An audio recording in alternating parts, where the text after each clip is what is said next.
Graça e paz, uma igreja.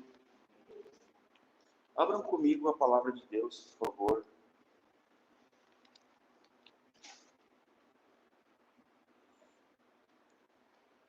Primeiro aqui em Lucas capítulo 2.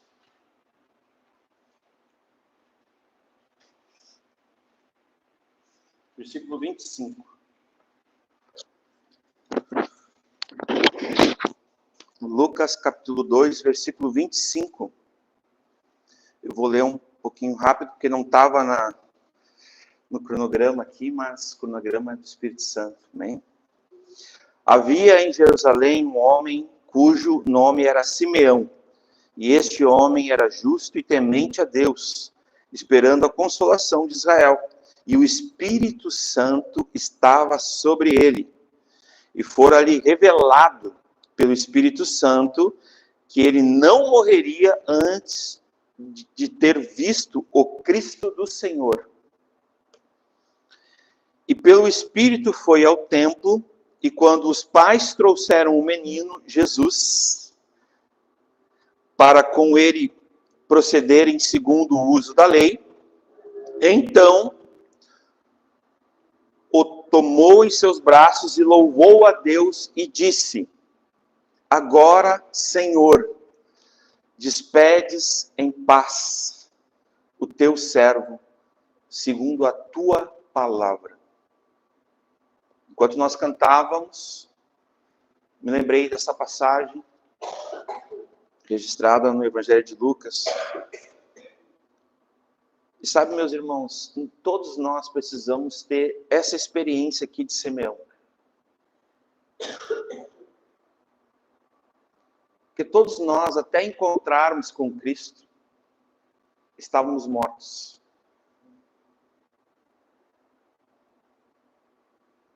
Estávamos perdidos. Mas quando nós encontramos com Cristo, os nossos olhos contemplam a salvação de Deus. A única salvação, o único Salvador. O único mediador entre Deus e os homens.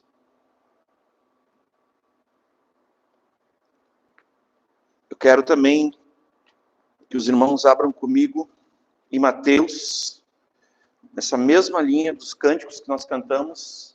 Glória a Deus pelos louvores essa noite, que nos trazem já no culto a reflexão do que Deus tem para falar com a gente. Versículo 44, Mateus capítulo 13, versículo 44. Eu vou ler até o 46.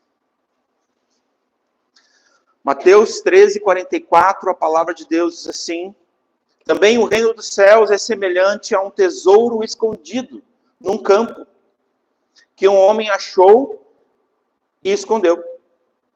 E pelo gozo dele vende de tudo quanto tem e compra aquele campo. Outro sim, o reino dos céus é semelhante ao homem negociante que busca boas pérolas. E encontrando uma pérola de grande valor, foi e vendeu tudo quanto tinha e comprou-a. Aqui nós podemos também entender algumas interpretações, pelo menos duas delas são muito fidedignas ao contexto, mas que nós estamos falando aqui do Senhor Jesus. Ele é a pérola de grande valor, meus irmãos. Ele é o tesouro. No último culto que nós tivemos juntos, nós falamos sobre que ele é a nossa porção e nossa herança. E hoje, num salmo que foi lido pelo Diácono Gaúcho, nós lembramos que o ímpio também tem sua porção nas suas riquezas, mas de nada valem. Não tem valor nenhum para Deus. Essas porções nas riquezas dos ímpios são momentâneas, são passageiras. E por último, Colossenses capítulo 3, versículo 11. Eu vou ler a partir do versículo 10, Colossenses 3:10, a palavra de Deus diz assim: E vos vestistes do novo, que se renova para o conhecimento, segundo a imagem daquele que o criou, aonde não há grego, nem judeu, circuncisão, nem incircuncisão, bárbaro, cita, servo ou livre, mas Cristo é tudo. Isso aqui, irmãos, em todos. Revesti-vos, pois, como eleitos de Deus, santos e amados, de entranhas de misericórdia e benignidade, humildade, mansidão, longanimidade. Cristo é tudo, meus irmãos, o tudo de Deus. Podeis assentar. Vamos orar mais uma vez. Senhor Deus, nós, ao ler a Tua palavra, Senhor, nós pedimos que essa noite, mais uma vez, Senhor, possamos ter os olhos do nosso entendimento, dos nossos corações, nosso ser diante de tão grande verdade viva que é a Tua palavra. Podemos contemplar a salvação que vem de Ti, que é o Teu Filho, Senhor Jesus Cristo, o autor e consumador da nossa fé, a pérola de grande valor, o tesouro, pela qual vale a pena nós vivermos e gastarmos nossa vida, toda ela, incondicionalmente. Capacita-nos, ajuda-nos, Senhor, a não ter nada mais, nenhuma reserva no nosso coração com este mundo, que não seja Te servir, agradar ao Senhor, viver pelo amor do Evangelho e pelo amor de Cristo. E entendermos cada vez mais, Senhor, descortina, Senhor, tira as escamas dos nossos olhos, os tampões dos nossos ouvidos, Senhor, a dureza do nosso coração, para entendermos, Pai, que Cristo é tudo, tudo, não nos falta nada, é suficiente, tudo que nós encontramos de Deus em Cristo Jesus, nosso Senhor e Salvador. Nada mais, além de Ti, é suficiente a Tua vida, nós reconhecemos aqui, Senhor. E que isso seja uma verdade absoluta sobre nossa vida, sobre nossos dias, Senhor, sobre nossa família, Senhor. Sobre os nossos sonhos, nossos anseios, sobre nossas preocupações, sobre nossas batalhas, sobre nossas lutas, sobre nossas vitórias, que nós lembremos que Cristo é tudo, em todos. Cristo é tudo, Senhor, como diz a Tua palavra, Senhor. Nem a menos, nem a mais, Ele é tudo, Ele é exatamente a expressão exata do Teu ser, e nós reconhecemos quem Tu és. E nós prostramos o nosso coração essa noite para aprender, Senhor. Queremos Te conhecer mais, Senhor. Ensina-nos, Senhor, pela Tua palavra. Oh, amado Espírito Santo, capacita-nos pela Tua palavra, essa noite a conhecermos sobre a prosperidade de Deus, a benevolência, a riqueza, a bondade, a profundidade do nosso Deus soberano, todo-poderoso, Rei dos reis e Senhor dos senhores, Rei do universo, Criador dos céus e da terra e de tudo quanto neles há. Não há ninguém como Tu, ninguém é incomparável. Tu és incomparável, ninguém é comparável a Ti, nosso Deus. Muito obrigado, Senhor, pelo privilégio de estarmos diante de Ti. Que riqueza, Senhor. Essa é a melhor parte, Senhor. O mundo não tem nada para nos oferecer, Senhor. E Tu disseste, eu deixo-vos a minha paz vos dou, não como o mundo a dá, com seus enganos, com suas malícias, com seus interesses, suas corrupções, avarezas, ganâncias, torpezas, ambições, mas a minha paz vos dou. E nós queremos a tua paz, Senhor. A tua paz sobre toda e qualquer circunstância, sabendo da tua suficiência, que tu és tudo em todos nós. Oramos e agradecemos em nome de Jesus. Amém, Senhor.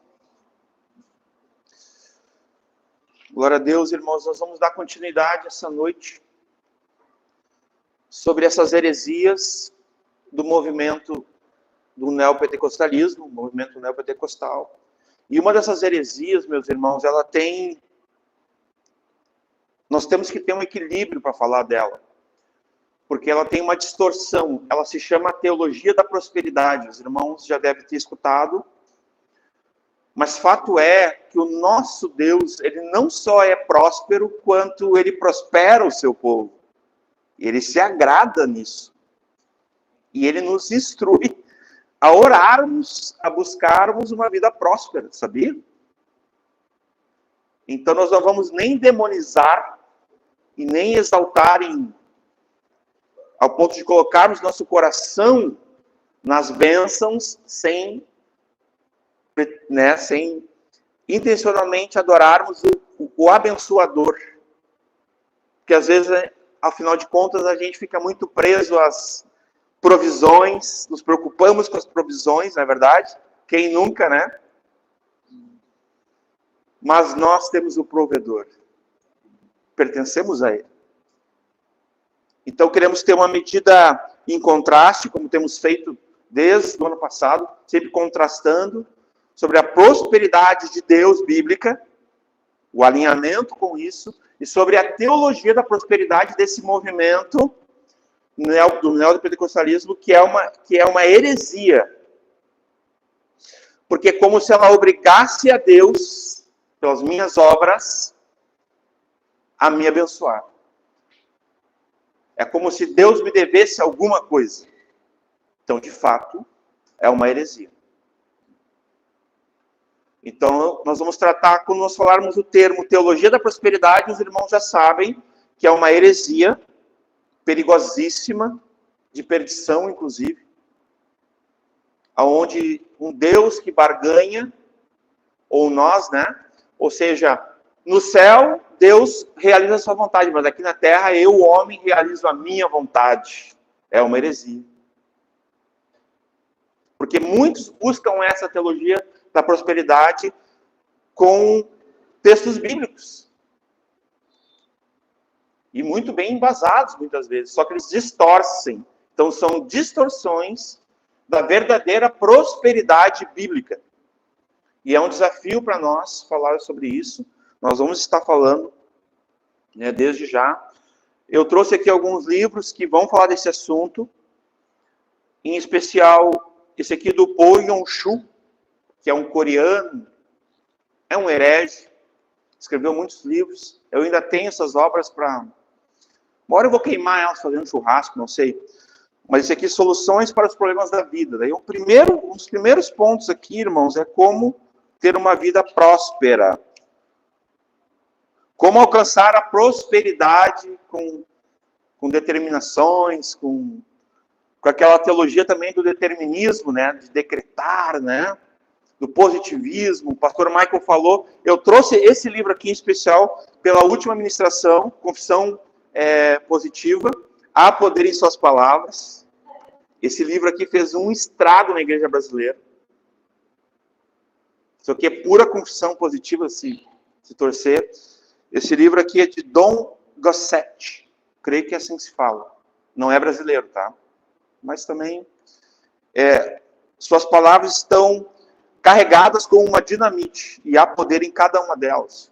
Então, eu assisti a ministração do pastor Michael, muito, muito abençoada, graças a Deus, Deus mais uma vez usou nosso pastor. Confissão positiva, irmãos, ó. Então, tem esse livro aqui que fez um estrago, muita gente leu esse livro, e tem um entendimento errado do uso das palavras, né? Porque as únicas palavras que têm poder, de fato, são as palavras de Deus. Na sua palavra, na Bíblia, né? Kenneth Reagan, nós vamos falar sobre ele hoje, né? Mais uma vez, Kenneth Reagan. Esse aqui é um dos pais da teologia da prosperidade.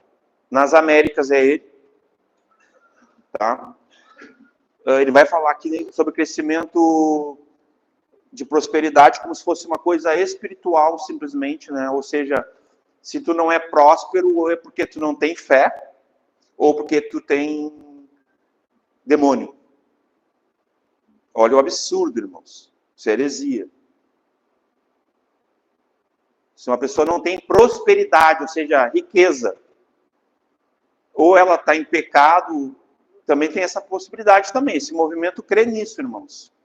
Eu estou falando justamente porque são pessoas que são lidas e são entendidas, levadas a sério por esse movimento, infelizmente.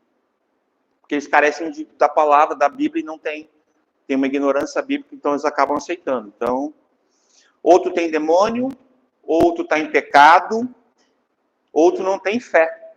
Tu tem só essas três opções. Então tu tem que ter uma baita de uma caminhonete, valendo muita grana, um carrão. Tu tem que ser muito bem sucedido, ou tu... Isso é, digamos assim, é uma aprovação de Deus que tu é um filho dele. Chega a esse nível, tá?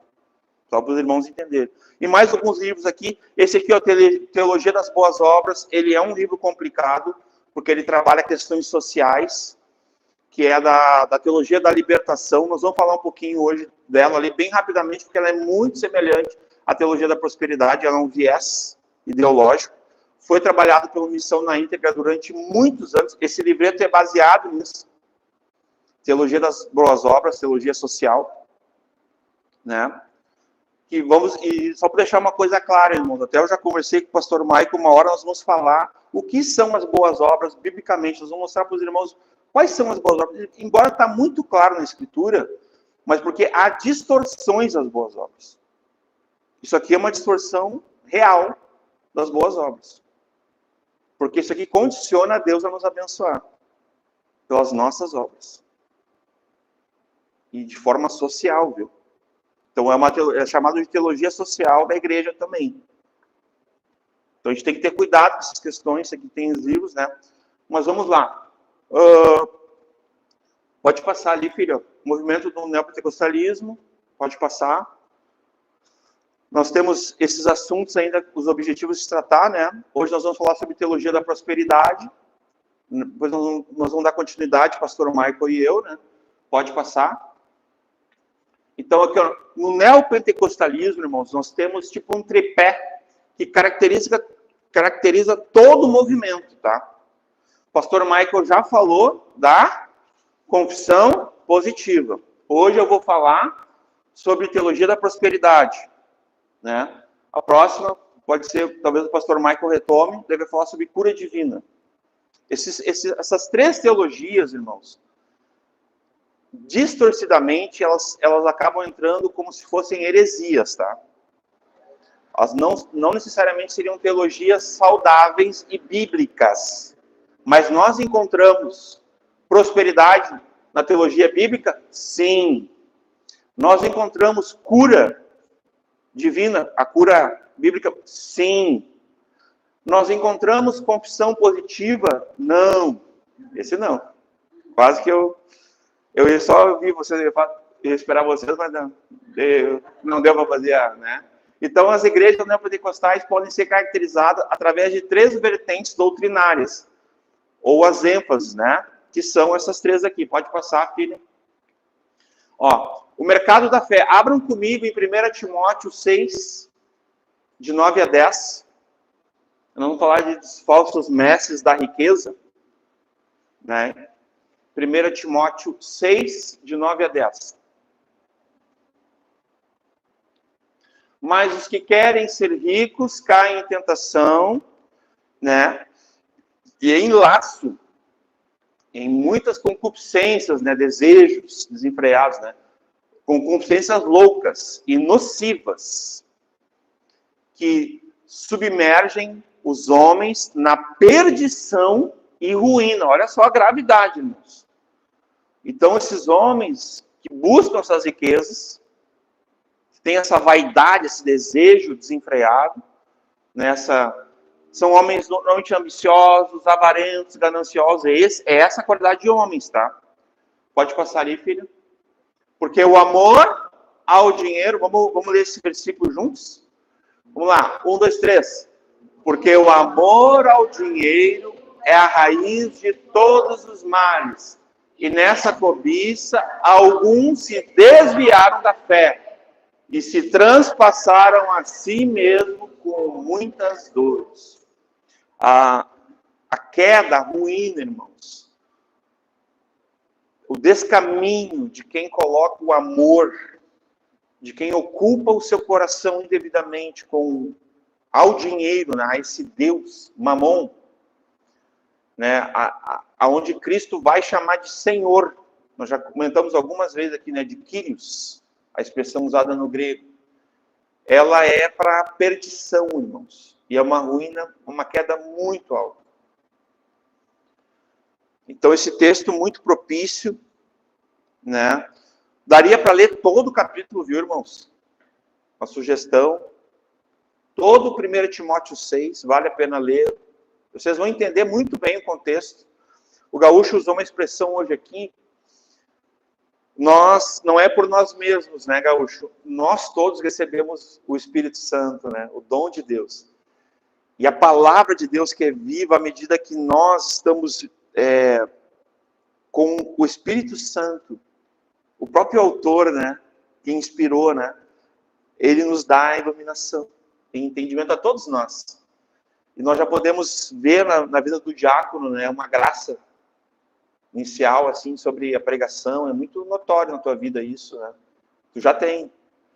Deus já tem te abençoado com essa compreensão. Nós não sabemos todos os versículos, os contextos, mas nós já sabemos o que Deus tem nos falado nessa régua, em toda a Escritura. Isso é dom de Deus. Isso é fé. Isso não vem de nós. Não é por nós mesmos. Não é capacidade humana, não é estudo, quem lê, quem não lê, tempo de fé. Não, meu irmão. É o Espírito Santo de Deus. Não tem outra. Sem o Espírito, sem pregação, sem exposição. Quando a gente vê o pastor Michael, é o Espírito Santo. Não é por nós mesmos, né? E glória a Deus pela tua vida. 2 Pedro 2, é isso, né? 2 Pedro 2, de 1 a 4, vamos ler juntos. Nós estamos falando ali sobre os falsos mestres da riqueza. Né? E também houve entre o povo falsos profetas, como entre vós. Haverá também falsos doutores, que introduzirão encobertamente heresias de perdição e negarão o Senhor que os resgatou, trazendo sobre si mesmos repentina perdição.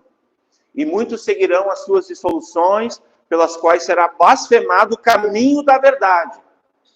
E por avareza, essa palavra que é importante nós entendermos nesse contexto da teologia da prosperidade, por avareza farão de vós negócio com palavras fingidas, sobre os quais já de largo tempo não será tardia a sentença, e a sua perdição não dormita.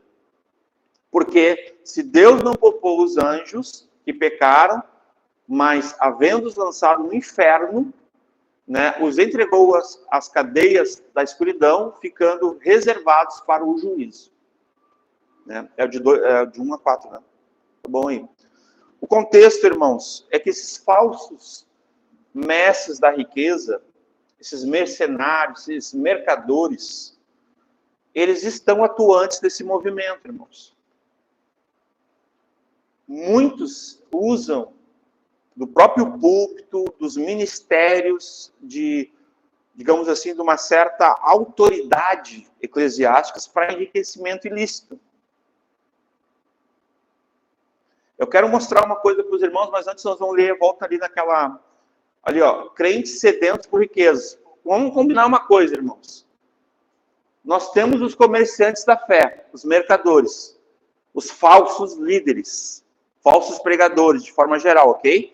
Mas nós temos a oferta, ó, deles, ó, eles ofertam. Mas nós temos uma demanda, que é o povo, irmãos. O povo, ele alimenta isso, irmãos. São igrejas lotadas.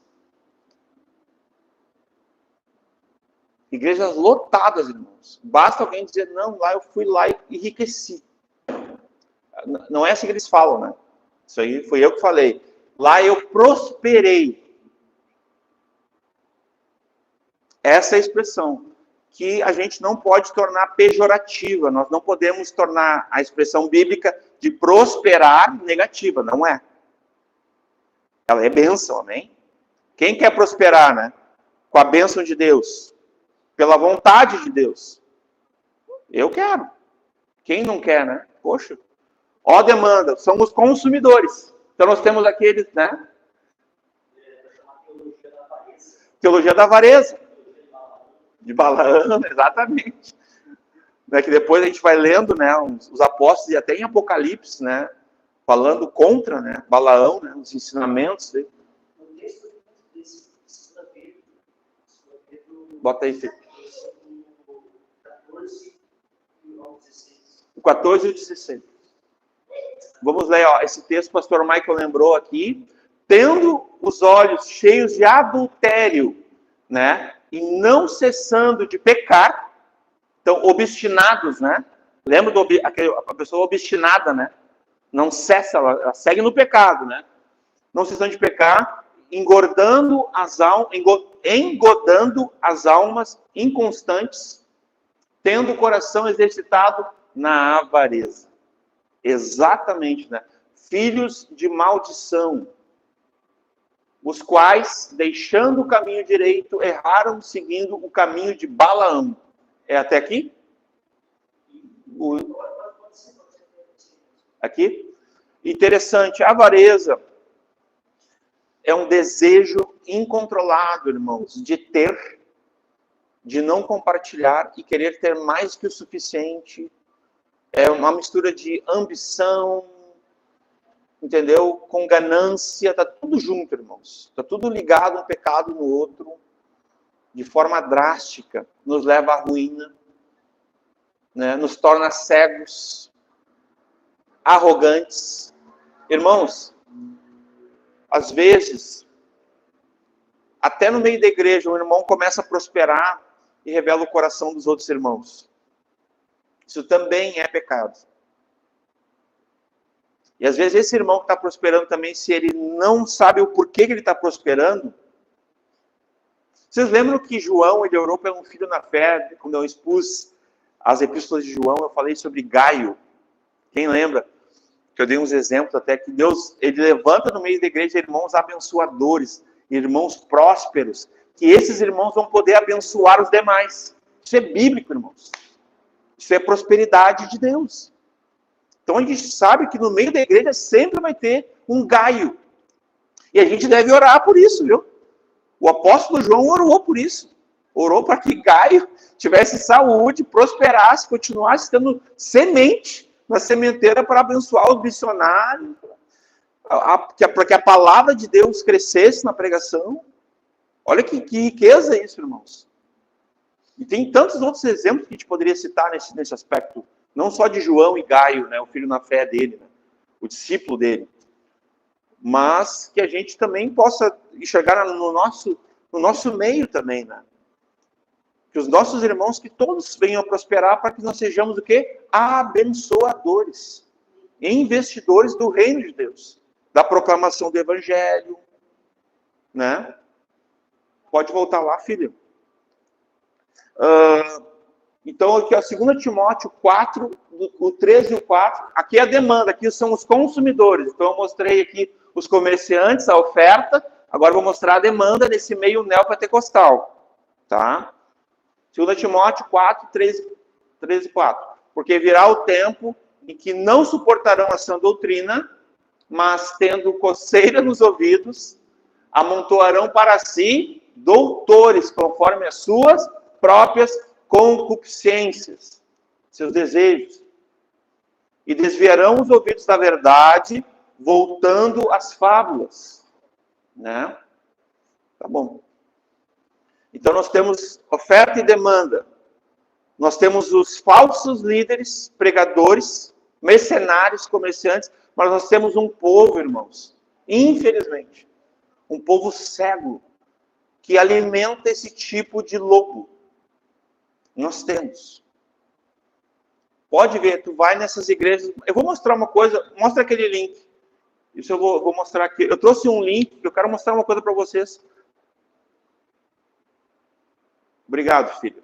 Vamos lá, ó. A revista, a Fortune, né, internacional, ela mostrou que olha só, com a fortuna de 2 milhões, Edir Macedo é o pastor evangélico mais rico do Brasil, diz revista, né? Vai subindo, filha. Não tem como descer isso aqui? Acho que não, né? Desculpe, irmãos. Ó, e 6 líderes evangélicos estão nessa lista também. Vamos lá. Ó. Os 6 líderes evangélicos milionários. Tá? Olha o que diz, vamos lá. Edir Macedo, 2 bilhões. Igreja Universal do Reino de Deus. Valdomiro Santiago, 400 milhões. Igreja Mundial do Poder de Deus. Silas Malafaia, 300 milhões. Assembleia de Deus Vitória em Cristo. R.R. Soares, 250 milhões. Igreja Internacional da Graça de Deus. Esteve Hernandes, filho e bispa Sônia. Acho que foi o pastor Michael que comentou sobre ele esses dias. 120 milhões. Igreja Renascer. E tem mais, irmãos. Tem o Genor Duque, tem mais. Que não está aqui nessa matéria, mas tem milionários, bilionários nesse meio. Esse é o movimento neopentecostal, irmãos. Esse é o movimento neopentecostal. Tá? Volta lá, filha, por favor, pode passar a próxima. Ó, aqui eu até botei as imagens, né, só para... No Brasil, né, a maior e mais representativa igreja dessa corrente é, primeiro, a Universal, né, seguida pela Igreja Internacional da Graça de Deus, depois vem a Igreja Apostólica Renascer em Cristo, e depois a Mundial do Poder de Deus, né, entre outras, né. Pode passar. Aí que tem a lista de todas elas, ó. Aqui são as principais na história e atualmente, tá? Do movimento neopentecostal no Brasil. Tá lá, ó. Universal, Internacional, Renascer, Mundial, Apostólico. Paz e Vida, ó. Lembra a comunidade Paz e Vida daquele do Pregadores do Telhado? Palharim. Quem nunca ouviu falar do não sei o que Palharim? É esse cara aqui, né? Bola de Neve, Família Viva, Deus é Amor, já foi falado, Igreja Evangélica Transcultural, terrível. Essa aqui é pesada, tá mais para seita. Shalom, comunidade cristã. Essa Shalom aqui tem o judaísmo como uma fonte de lucro. Eles vendem peças em réplicas de tamanho como a arca, chofares por preço de, né? Sara Nossa Terra, Renascer, Igreja Mundial do Poder de Deus. Pode passar, filho. Ó, irmãos, a teologia da prosperidade, ela não é antiga, de fato. Ela é mais atual. Tá? Boa parte das igrejas neopentecostais pregam a famigerada teologia da prosperidade, que é uma infelicidade absurda, né? Essa teologia, ela arrebentou não apenas aqueles que acreditam nela, mas também aqueles que não acreditam. Como, irmãos? O fato de nós saber que a teologia da prosperidade produz supostos irmãos que são gananciosos, que vivem por dinheiro e usam Deus para isso, mas o Deus deles é outro, é Mamon, fez com que alguns irmãos, como antídoto, fossem assim anti-prosperidade. Alguns irmãos desequilibrados, num desequilíbrio só, eles recusam a prosperidade bíblica. Eles têm quase que um voto de pobreza, um voto de miséria. Então tem um desequilíbrio aqui, né? Então ela não só estragou quem creu nela, mas também ela estraga aqueles que não crê, porque ela cria um senso assim, não, a teologia... Eu não sou adepto da teologia da prosperidade, então agora eu vou só andar, né, não vou mais comprar um tênis, não vou mais comprar carro, não vou mais comprar casa, não vou estudar, não vou ter um bom trabalho, não vou ter uma carreira, não vou me tornar um empreendedor, porque eu não sou adepto da teologia da prosperidade. Então isso é o quê? Um desequilíbrio. Isso é insano a fé. É uma insanidade sobre a fé. Porque a nossa fé sugere que nós queremos ser abençoados por Deus, mais uma vez. E isso é de Deus. Na oração do Pai Nosso, tem o equilíbrio. Dá-nos o pão. Então nós somos ensinados pelo Senhor Jesus, como os discípulos, né, a pedir o quê? O pão. Então nós podemos orar e pedir o pão. Então ela arrebentou não só com quem não acreditava, mas com os que creram, mas também com os que não creram, pois com medo de serem identificados com a teologia da prosperidade, com essa heresia, muitos cristãos deixaram de crer nas promessas de Deus. Eles não conseguem nem crer no Salmo 23, por exemplo. O Senhor é o meu pastor e nada me faltará. Enfim, então, eu quero mostrar aqui, irmãos, que nós não podemos deixar que as heresias, eu botei ali o Bispo Macedo de propósito, mas de cada um desses lobos, tá? Elas não podem corromper nossa fé. Elas não podem nos tirar do alinhamento bíblico, de um posicionamento bíblico, de uma igreja bíblica, de uma fé bíblica, saudável, na prosperidade de Deus. Quer ver uma coisa, irmãos? Abram comigo no Salmo 145, versículo 16, bem rapidamente. Olha o que a palavra de Deus fala, irmãos. Salmo 145, 16. Vamos lá. Abres a tua mão e fartas os desejos de todos os viventes. Justo é o Senhor em todos os seus caminhos e santo em todas as suas obras. Esse é o versículo 16. Botou o 17? Ali, isso, essa parte aqui, ó. Abres a tua mão e farta os desejos de todo ser vivente. Irmãos, o salmista, ele está pedindo o quê? Lembra que Malaquias diz que as janelas do céu seriam abertas? Nós não precisamos buscar isso. Depois eu vou fazer um contraste aqui, tem uma das lâminas que eu vou mostrar um contraste assim da prosperidade correta bíblica e qual é a teologia da prosperidade errada. Vocês vão entender melhor. Mas o fato é que nós precisamos crer nas promessas. Nós precisamos orar como os homens bíblicos. A gente vê miséria. O que seria piedoso?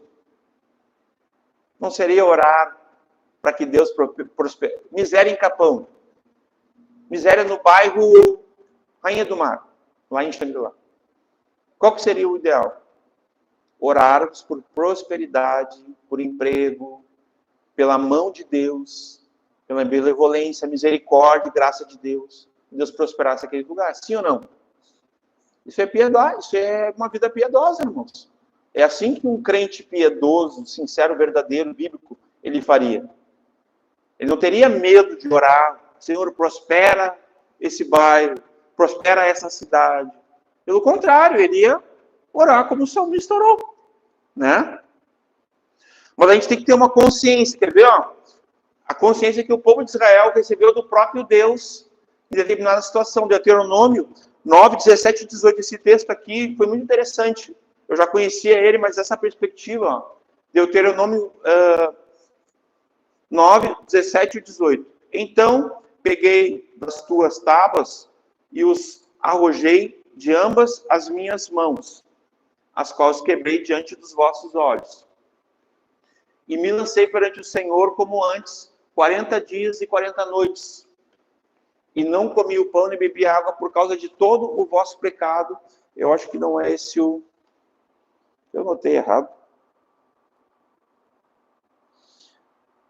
Deuteronômio 9, 17 e 18. É aquele texto que fala que não foi pelas vossas mãos que vocês venceram, mas foi eu, o Senhor, né, que dei. Eu não estou lembrado aqui agora, eu acho que eu anotei errado. Depois eu vou ver o texto certo. Lembra, Michael? que ele diz, né, o Senhor dizendo para eles, olha, para que vocês não pensem que foi vocês, né, pelo braço de vocês que vocês venceram, mas fui eu, o Senhor, que dei para vocês a vitória. Né? Nesse sentido, eu não notei certo o texto, eu acho que eu devo ter errado aqui alguma, não sei se é o 19, mas não vamos perder tempo aqui, depois qualquer coisa a gente, tá? Mas eu quero lembrar aqui também, ó, palavras do Senhor, ó, Mateus 7:1. O Senhor Jesus, né? Mateus 7:7. Perdão. Pedi, dar-se-vos-á, buscai, encontrareis, batei e abre-se-vos-á. Nesse sentido, meus irmãos, Jesus ele está dando ali, ele está conversando com os discípulos, tem uma série de exemplos que ele está dando de instruções, e ele vai falar assim, ó, vós pais, né, que sois maus, sabeis dar boas dádivas aos vossos filhos, quanto mais o Senhor não vos dará todas as coisas, né, no amado, não vos entregará as bênçãos do céu, nesse sentido, mas em quem? Em Cristo. Ele está apontando para ele. Então, nesse sentido, a gente precisa buscar, a gente precisa bater, a gente precisa procurar. E isso é tão bíblico, irmãos, quanto tu entender que tu precisa de médico, que tu precisa trabalhar, que tu precisa tomar um banho. Tem coisas que são óbvias, mas às vezes não são tão práticas. Então, quando a gente está falando de uma prosperidade bíblica, nós estamos falando de uma prática. Porque o nosso Deus, ele é, nesse aspecto, né, ele é tremendo. Eu tenho certeza, meus irmãos, que cada um de nós, quando a gente fala da prosperidade, a gente tem esse receio muitas vezes. Não vou dizer que todos, mas alguém já teve esse, eu não sou adepto da teologia da prosperidade, que esse é o ponto ali que eu estava tratando. Ela estragou os que creem nessa teologia famigerada, errada, essa distorção da Escritura, mas também ela atingiu, ela afetou, né, os que não creem, porque eles têm um receio de serem parecidos com esses que praticam a avareza, a ganância, a ambição, a busca por o amor ao dinheiro, entendeu? A busca por sucesso, porque há uma promessa, né, aqui do comerciante, né? Se vocês creem no que eu estou falando, fazendo jejum de uma semana, uma campanha de oração, vocês vão prosperar no negócio de vocês. Então, essa que é a teologia da prosperidade, é esse tipo de atitude que ela promove tanto no púlpito de um pregador e também no acolhimento do coração dos ouvintes. Porque eu quero fazer essa campanha de oração. Campanha de oração, entenderam? Que é para um enriquecimento. Que daí é para se apossar das bênçãos de Deus. Não é assim que se fala, né? Não, precisamos nos apossar. Né? Então, o que regulamenta a tua fé é o teu bolso também. Né? Se o bolso está cheio, a fé está grande. Nessa teologia é assim, tu é medido pelo bolso. Pela roupa que tu usa, pelo carro que tu tem. Tu até ganha evidências. Tem histórias até de irmãos que começaram a enriquecer e foram ordenados pastores porque estavam ricos. Tá vendo? Eu conheci, inclusive, isso. Eu pude ver isso, né, por lugar onde eu passei. Sem qualquer vocação, sem qualquer chamado, homens sendo levantados por um sucesso, por serem notáveis financeiramente. Empresários que acabavam até meio que comprando certo patrimônio e depois eram levantados, né? Eram chamados por uma posição no presbitério. Isso é muito mais comum nesse movimento neopentecostal, irmãos, que nós imaginamos. Eu particularmente já vi muito. Já fui até convidado, tem a história que eu sempre conto de capão aqui. Um empresário não daqui, lá de Porto Alegre, me convidou para me levar numa churrascaria aqui. E eu falei assim, irmão, não precisa me levar em lugar nenhum. o irmão quer ofertar, vem como todo mundo no culto, adora a Deus, somente a Ele, vai na caixinha da oferta, dá a tua oferta e Deus abençoe. Eu não tenho nem que ver com isso. Entendeu? Volta lá, filha, por favor.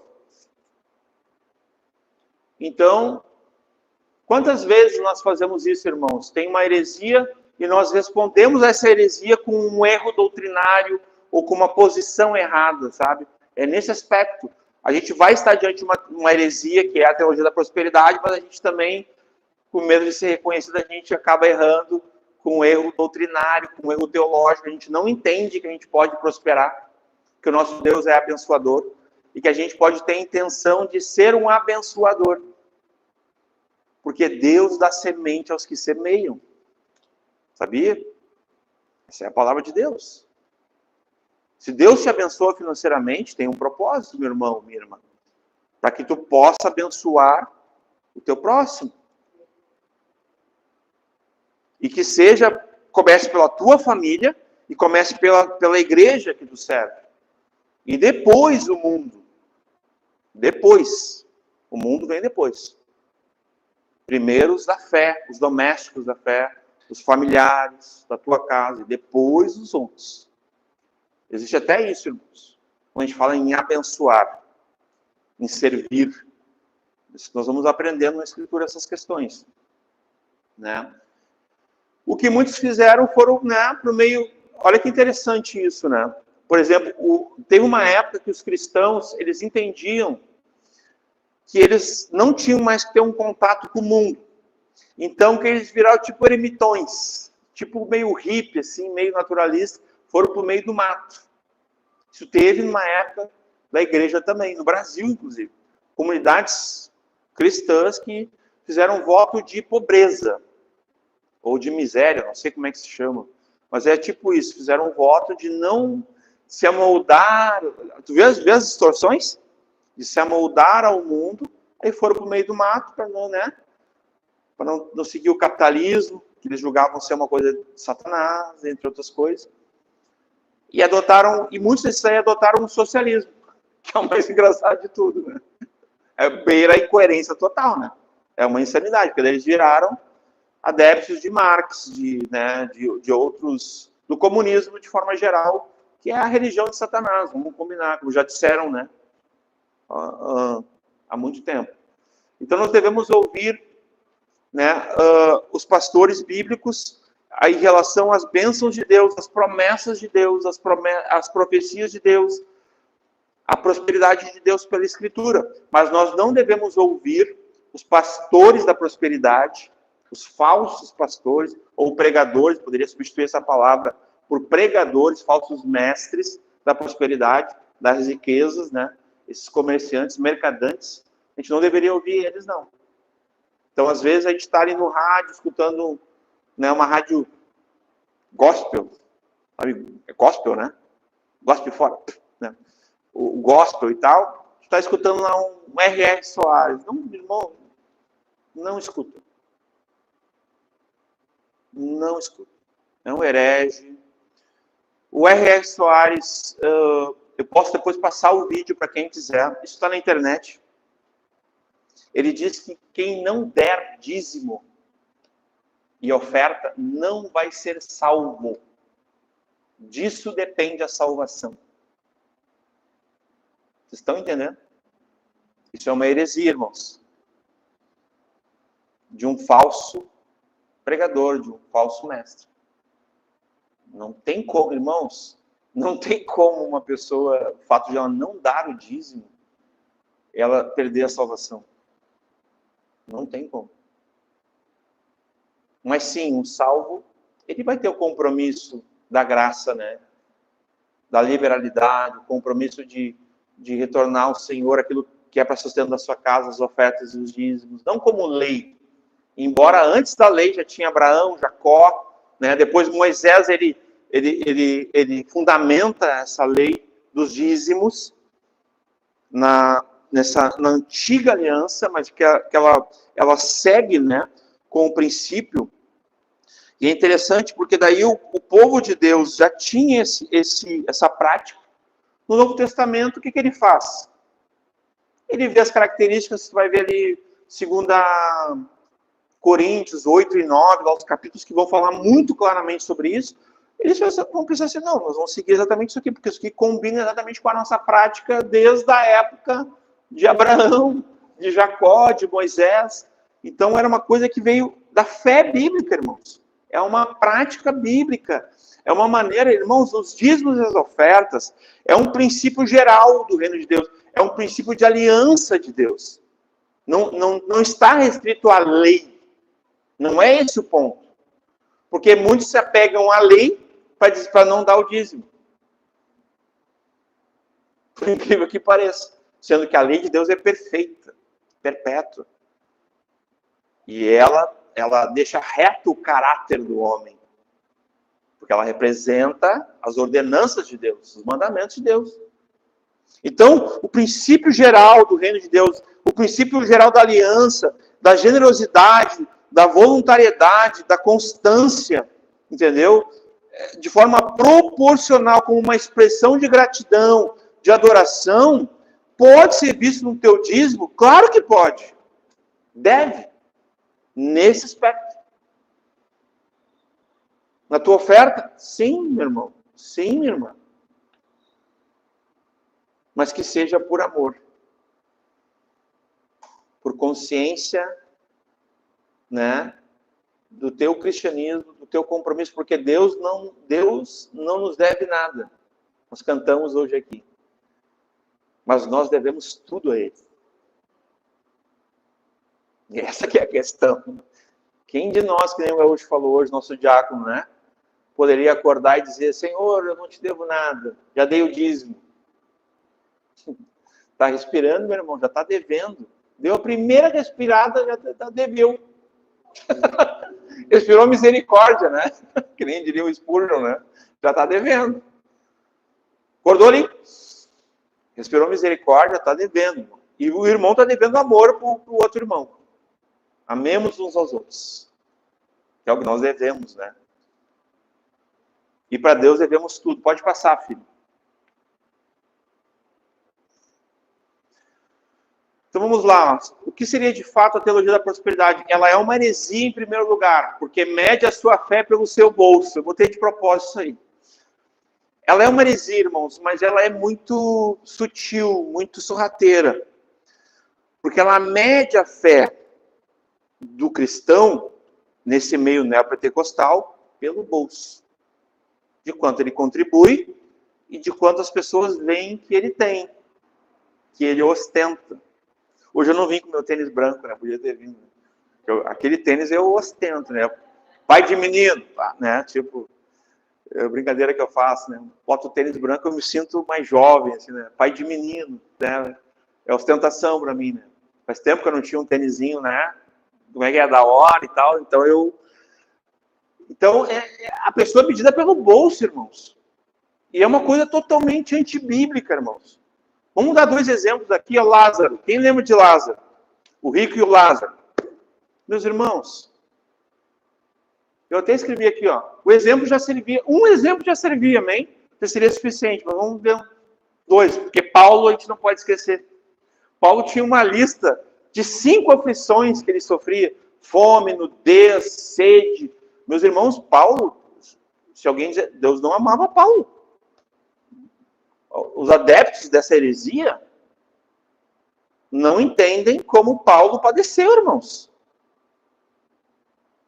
Paulo teve fome, sede, nudez. Estão entendendo? Frio. É só olhar as listas, são 5 listas das calamidades de Paulo na Escritura. A gente não tem tempo. Uma hora caberia até falar da vida dele, mas são 5 listas, irmãos, que provam que a teologia da prosperidade não é um crivo de aprovação de Deus. Tu ser próspero não quer dizer nada, meu irmão, minha irmã, a não ser a graça de Deus. É pura graça. Pura graça de Deus. Vamos lá. Um exemplo já serviu para destruir essa ideia. Lázaro morre enfermo. Morre doente, né? Nos seus últimos dias, na sarjeta, mendigo, lambido por cachorros. Mas quando ele acorda, digamos assim, né? Quando ele, no seio de Abraão, no céu, digamos assim, né? Supostamente. Vocês entendem, meus irmãos? Não parece um contraditório? Para essa teologia, é um contraditório para esse movimento. Não dá um nó na cabeça, a pessoa vai bugar, né? Como assim? Mas e o rico? O rico foi para o inferno, irmãos. Lógico, para um lugar, né, ali vai ser julgado. Mas vejam uma coisa, irmãos, olha que interessante. Lázaro foi preservado, ele não via o rico. Mas o rico via Lázaro.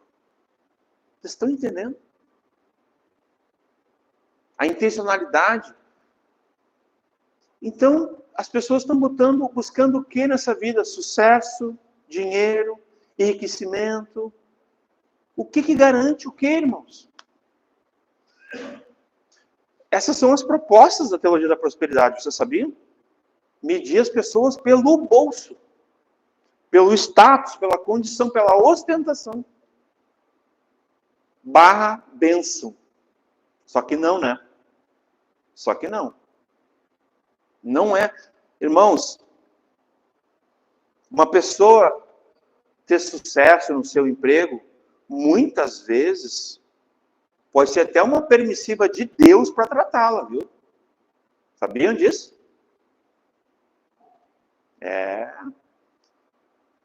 E às vezes Deus até permite, irmãos. Deus não permitiu que o diabo tocasse em toda os bens de Jó? Quem lembra dos primeiros capítulos de Jó aqui? Então, o próprio inimigo, muitas vezes, pode ganhar uma permissão para tocar na vida. Nesse sentido, sim. Aí alguém pode reconhecer, o inimigo está operando. Então, vamos orar, né? Vamos orar em nome do Senhor e mandar embora, né? Vamos pedir que o Senhor, né, restaure a condição daquela pessoa. E vamos expulsar, né? Vamos dar uma ordem em o nome do Senhor Jesus, né? Pedir que o Senhor, fora. Não vamos ficar amarrando, conversando com ninguém, que nem já foi falado aqui, né? Mas vamos dizer a Escritura, né? Se nós identificarmos que é uma questão espiritual. Mas nem sempre é. Às vezes é sem vergonhice mesmo. Vamos combinar.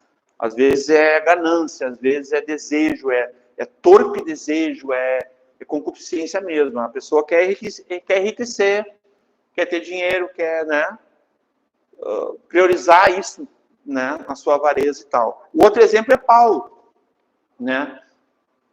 Paulo não era grande, assim. Quantas vezes a gente pode ver assim, Paulo, ele terminou seus dias, né, morreu sem uma família bonita. Eu não tenho notícia que Paulo teve uma esposa e filhos. Então, onde a Escritura não tem voz e registro, não tenhamos nós ouvidos. Então, tu não vê Paulo deixando uma família linda, uma esposa, filhos, não é verdade? Tu não vê Paulo, né, com dinheiro, com sucesso, ou ele fez multiplicar as tendas lá que diziam que a família dele tinha. Ele pegou e fez o negócio prosperar. Ele fez isso? Morreu sem família bonita, morreu sem dinheiro, morreu sem sucesso, aos olhos do mundo, né? Tipo assim, né? Então, é um grande problema da teologia da prosperidade, esse entendimento de colocar o dinheiro como alvo da vida, ou como uma evidência da bênção, da prosperidade de Deus. Só que não, ele não é. O dinheiro é uma bênção no lugar certo, na provisão de Deus. Quando há uma necessidade. E Deus, meus irmãos, Deus é cirúrgico. Quando há uma necessidade, Deus vem e supre. E Ele vai suprir das maneiras que Ele tem. Através da igreja, dos irmãos, das irmãs, através... Deus usa até os ímpios, irmãos. Até os ímpios. Até um patrão, uma patrona, um chefe. Deus usa quem Ele quiser, Ele é Deus. Então o dinheiro é uma bênção no lugar certo, né? A gente não pode colocar ele como o alvo de vida. Porque aí ele seria, né, ganharia o nosso amor e seria a raiz de todos os males da nossa vida, né? Então, quando a gente vai num culto dessas igrejas, meus irmãos, é uma mistura de teologia coaching, teologia da prosperidade, teologia da libertação, várias teologias assim, sabe? Mas uma coisa é certa, tu não vê mais o evangelho, tu não vê mais uma pregação do evangelho de Cristo, bíblico, de renúncia, que convoca o povo de Deus ao quebrantamento, ao arrependimento de pecados, à conversão dos maus caminhos. Tu não vê mais. Eu comentava com o pastor Maico uma situação que está acontecendo, eu tenho um receio com isso, porque os pregadores hoje em dia eles são muito políticos. Eles já não têm mais a voz do atalaia, daquele que vai alertar o povo, daquele que vai dizer, voz de profeta, voz de todos aqueles que a gente vê na Escritura. Os pregadores não têm coragem de dizer a verdade para o povo, de denunciar pecado. São, né, pregadores todos polidos, né? Eu falo, não de forma pejorativa, mas eles se escondem atrás de uma falsa gentileza, muitas vezes, uma falsa recepção. Ao mesmo tempo que eles estão pregando, meus irmãos, eles estão recebendo as pessoas e deixam elas viver em pecado, no meio da igreja, em paz com o seu pecado. Porque tudo é permitido. Deus ama todos. Um corinho antigo é bom lembrar que nem eu venho como estou, eu venho como estou. Lógico, ele não se resume a isso, é um corinho muito bonito. Mas Deus te recebe, Deus te ama, mas Ele se recusa a te deixar como tu está. Essa é a grande verdade do Evangelho. Ele vai te transformar. Ele vai te transformar. O Espírito Santo vai te convencer. Ele vai te convencer do pecado, da justiça e do juízo. Ele vai transformar a tua mente, a metanoia, vai mudar o teu entendimento, os teus olhos. E vai transformar pelo poder das Escrituras a tua vida, vai santificar, vai edificar, vai purificar pelo sangue redentivo. Pode passar. Né?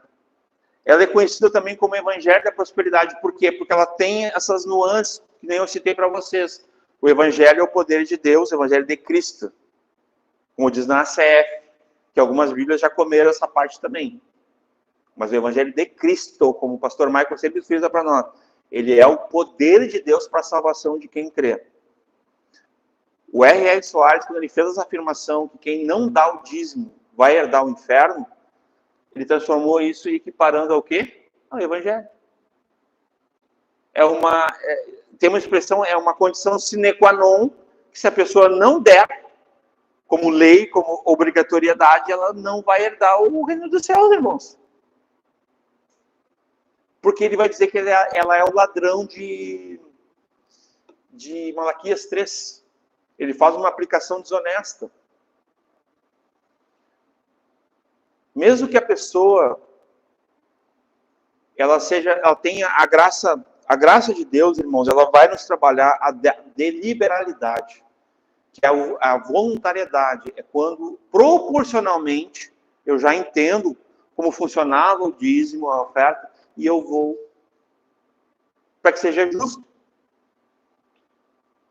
Ah, mas eu dou um dízimo bem alto, né? Sim, mas se tu é próspero, se tu tem um bom ganho, então teu dízimo vai ser bom também, irmão. E o irmão, mas eu dou um dízimo bem pequenininho, né? Sim, mas se tu tem um ganho pequeno, então é tudo proporcional, irmãos. Esse é a instrução bíblica. Para que haja o quê? Justiça. A reta justiça, ela é os termos da Escritura. A régua é a Escritura. Eu falei, 2 Coríntios 8 e 9, dá para dar uma conferida lá, porque tem todos esses parâmetros também, não só ali, mas tu vai encontrar essas questões. A proporcionalidade, né? A maneira como nós, voluntariamente, essa graça da deliberalidade, irmãos, de deliberar, ela precisa ser uma coisa fluente, fluida no cristão.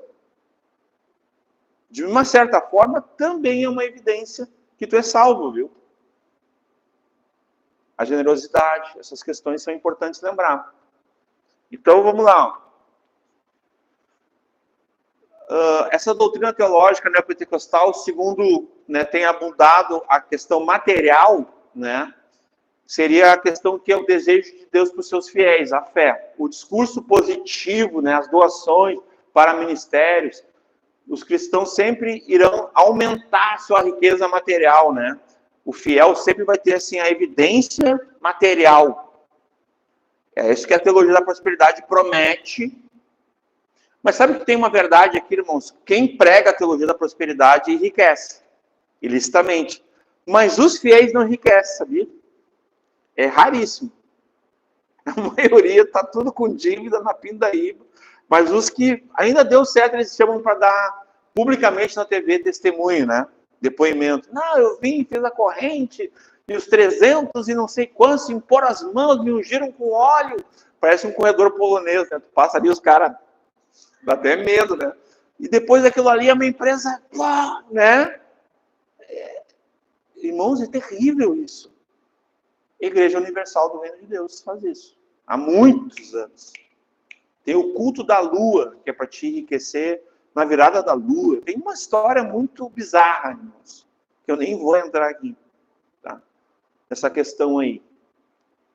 Mas tem alguns expoentes, tá? Esse movimento carismático, que eles chamam, né? Ele é do...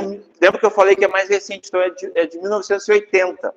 Os precursores lá nos Estados Unidos, que começaram, de fato, a estabelecer, a cunhar termos da teologia da prosperidade, a medir as pessoas pelas bênçãos materiais, que esse que é o nome, seria, né? Foi E.W. Kenyon, acho que o pastor Michael comentou alguma coisa sobre ele, ele também tem influência nesse movimento. Sobre confissão positiva, o Kenyon também estava na tua fala, né? Tem o Oral Roberts, também, esse eu já ouvi falar sobre ele. Então, eu acho que foi até ele que cunhou esse termo, né? Não, vamos criar uma teologia dos bens materiais, da prosperidade. Foi esse cara. Depois temos T.L. Osborne e Kenneth Ray, que é esse aqui que eu falei para vocês. Que nas Américas, para mim, América Latina, foi esse cara aqui. Tá? As igrejas quais o Evangelho da Prosperidade é ensinado são geralmente não denominacionais, não são ligadas a igrejas ortodoxas, que eu já expliquei no outro. Então não tem ortodoxia, não tem doutrina, confissão de fé, não, são igrejas meio liberais, assim, heterodoxas, muitas vezes liberais, então elas estão muito à mercê de ensinamentos mais variados. Então, elas são igrejas que não são tradicionais. Tem um único pastor, é tudo centralizado nele, então ele decide, ele negocia, ele faz tudo. É isso mesmo, irmão. Pastor negociando, né? Esses pastores aqui, tá? Eles desenvolvem redes, né? E igrejas que se dedicam a um longo ensinamento sobre o dízimo. Eles ocupam muito tempo pregando sobre o dízimo, a importância do dízimo, das ofertas, das entradas, porque a igreja tem que crescer, a gente tem que ir para um prédio maior, a gente tem que ter uma tenda, a gente tem que não sei o quê. Tudo essa pegada aí, que num primeiro momento parece ser uma coisa legal, mas a intenção por trás disso é a teologia do crescimento, que é uma outra teologia desse movimento aí também. Nós vamos crescer a qualquer custo, pelo marketing, pelo um lugar legal, pela uma música legal, atmosfera, parede preta, aí entra as mega churches, né? Então, é um discurso positivo, né? É uma linguagem atual e uma responsabilidade financeira que é jogada sobre os ombros da maioria, né? Então, eu já não pergunto assim como é que tu tá, se tá precisando de alguma coisa, eu pergunto assim, ó, quanto tu pode dar? Então, mudou a... Gaúcho, quando é que tu pode trazer de oferta no próximo culto, que a gente está precisando aqui, que a gente quer comprar umas caixas de som? É essas conversas, irmãos, que parecem ser boas, sim ou não? Só que por trás disso, irmãos, há corrupção, sabia? Há corrupção. Tem o Benerim, já deve ter ouvido falar, ele esteve em Porto Alegre antes de nós vir para cá. Ele cobrou R$6.000 nas cadeiras da frente, lá no Pepsi On Stage, para os pastores que quisessem sentar na frente dele, né? Que pena que eu não tinha dinheiro, não estou brincando. Mas ele cobrou, irmão, 6 mil reais só para sentar na frente dele, por pessoa. E os pastores pagaram. E a igreja pagou para os pastores ir, porque eles precisavam receber uma unção dobrada. Transmissão de unção, transferência de unção, que é outra heresia. Eles argumentam, né, nessa questão assim, ó, a teologia da prosperidade tem sido criticada por líderes do movimento pentecostal clássico, carismático de forma geral, pelos reformados, né, por denominações históricas cristãs, e eles argumentam que é irresponsável, promove idolatria e é contrária às escrituras. Então, ainda bem que ainda existe remanescentes que não creem, né, e que tem essa, digamos assim, essa definição sobre esse movimento. Pode passar, filho. Né? Aqui eu quero, bem rapidinho, ó. Lembra que eu falei do Silas Malafaia? Então, a igreja do Silas Malafaia, que é a Assembleia de Deus Vitória em Cristo, ela trouxe para o Brasil, irmãos, isso eu conheço, porque eu tive acesso na época. Eu sou dessa época aí. Veio minha idade, né? Alguns nomes que são muito familiares. Vou falar para vocês. Malafaia trouxe para o Brasil Michael Murdock. Esse cara, os livros dele, se tu lê, tu sai voando daqui, né? Assim, tu te sente assim o homem mais rico, mais poderoso do mundo. Michael Murdock. Um grande motivador da teologia da prosperidade, incentivador, um cara muito rico, milionário, lógico, enriquecimento ilícito, em cima dos crentes, né? Quem trouxe para o Brasil foi o Silas Malafaia. Outro cara, Morris Cerulo, daqui pertinho. Outro herege, que nem Michael Murdock, mestre da teologia da prosperidade, cobra por unção. Esse aqui cobra por unção, por os livros dele. Para te levar um livro e ganhar uma unção na testa com óleo, era tipo assim, 5 mil reais. A Bíblia, caríssima. Eu sei que tem um deles que tinha uma Bíblia, agora não lembro se é ele. Eu acho que é ele. Uma Bíblia famosíssima, assim, caríssima, caríssima, R$1.000. Depois dava para pesquisar, fazer essa informação. E o Malafaia que vendeu essa Bíblia no Brasil. A Bíblia mais cara da história, assim, foi com esse cara aí, se eu não... Olha, se não me falha a memória, foi quando ele começou a trazer esse cara e trouxe no Rio Grande do Sul. E eu conheci o irmão que comprou, por isso que eu lembro. Só que não é só esses caras. Kenneth Reagan também, de alguma forma, influenciou muito o ministério deles e o Malafaia, mesmo já, né, não presente, mas tem um cara que eu quero chamar a atenção, que eu conheci ele, Carlos Anacondia. Esse cara influenciou um pastor muito conhecido de todos nós. O ministério desse pastor é abençoado e muito calcado no ministério desse herege aqui, Carlos Anacondia. É um herege. Tá? Eu estava pensando se eu ia falar o nome dele, pela proximidade que nós temos, mas eu não vou falar. Tá? Mas quem quiser saber, pode me procurar, pode ter acesso à igreja aqui, e eu falo pessoalmente.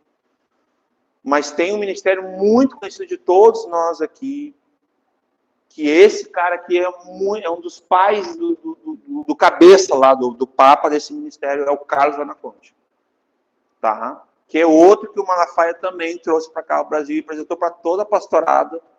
Foi o Malafaia que apresentou por esse amigo aí, para esse pastor, né? Enfim. Aqui eu botei uma observação que eu queria falar, irmãos, assim, ó, as denominações adotaram essa heresia, né, a teologia da prosperidade, né? Os evangelhos não têm tanta dificuldade, tem muita dificuldade de perceber que isso é uma heresia e também tem perdição, que não é a mesma coisa que olhar para os mormons, os testemunhos de Jeová, porque tu vê assim, né?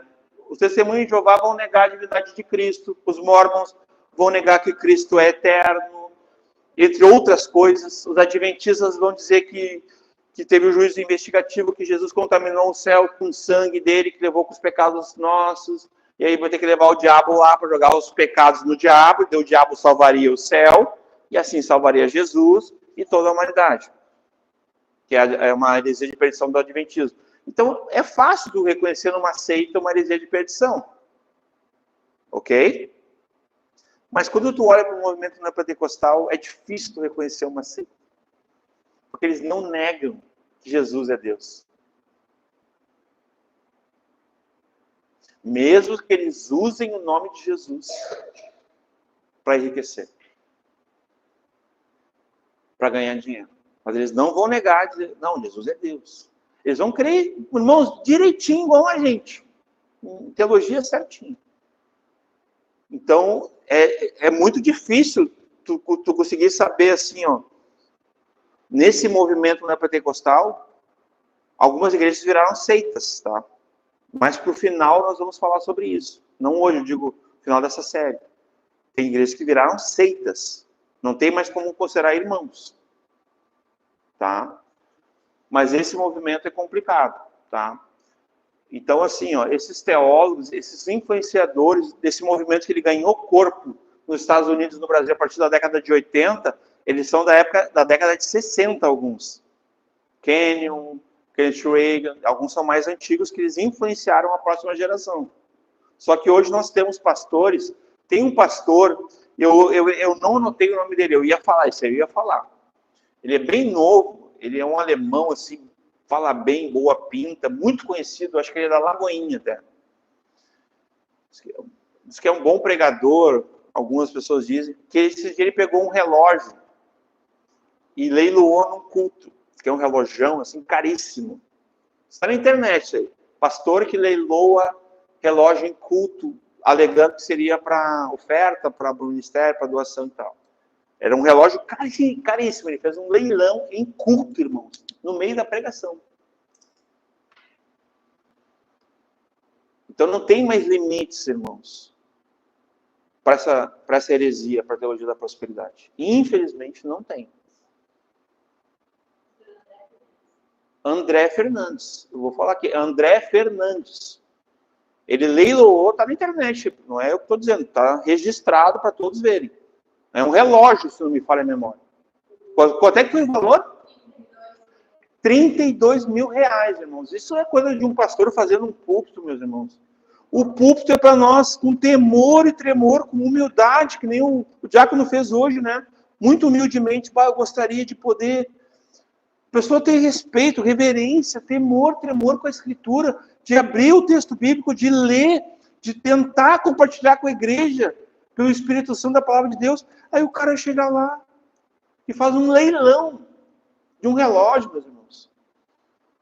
Agora vocês entendem por que é uma heresia a teologia da prosperidade? Porque ele fez isso em nome da teologia da prosperidade, viu? E ele vai dizer que foi para uma causa nobre do Evangelho. Porque... uma coisa que é importante dizer, aqui que quando uma igreja ela começa a investir muito, ela precisa definir o Evangelho. E esses caras fazem isso. Ele vai dizer, fiz no púlpito mesmo, no culto, na cara dura. Profanei. Ele não vai dizer isso, mas ele profanou, né? Não só o culto a Deus, mas como o púlpito da igreja dele. Ele profanou o altar ali, no caso.